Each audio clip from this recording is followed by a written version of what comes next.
In a quiet Virginia suburb, a routine family evening turned into a twisted crime scene that would captivate true crime followers across the country. Two lives were taken, one inside a family home, the other just steps away, and the man accused of it all says he's innocent. This is the Brendan Banfield murder case. Imagine being accused of murdering your own wife, and that the alleged crime was linked to a secret online plan involving an au pair. The prosecution says it was a cold-blooded conspiracy. The defense calls it a rush to judgment. Today, we're breaking down the case, from the crime scene to the courtroom drama that continues to unfold. Stay tuned. Brendan Banfield, a seemingly normal Northern Virginia resident. His wife, Christine Banfield, and a man named Joseph Ryan were found dead in the family home in February 2023. Prosecutors described the scene as a deliberate, premeditated murder. What made this case explode in public interest was not just who died, but how and why prosecutors believe it was planned. And it all ties back to a relationship Brendan was alleged to have outside his marriage. On February 24, 2023, police found Christine Banfield fatally shot in the couple's Virginia home. Nearby lay Joseph Ryan, also killed. Hey, race where it gets eerie.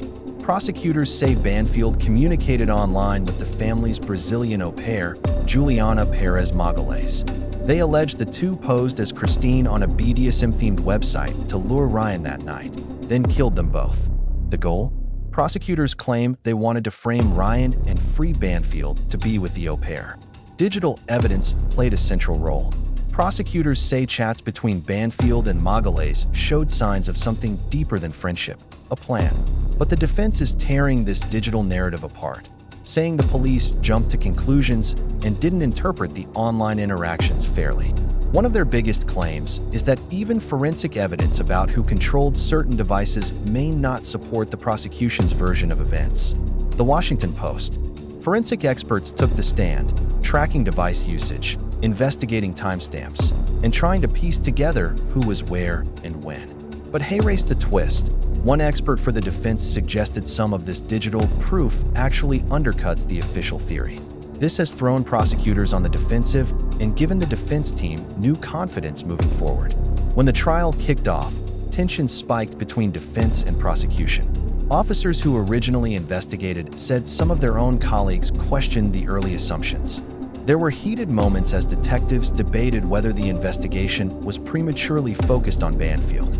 Meanwhile, Magalhães took a plea deal and testified that Banfield was the mastermind, but credibility is being fiercely contested by the defense.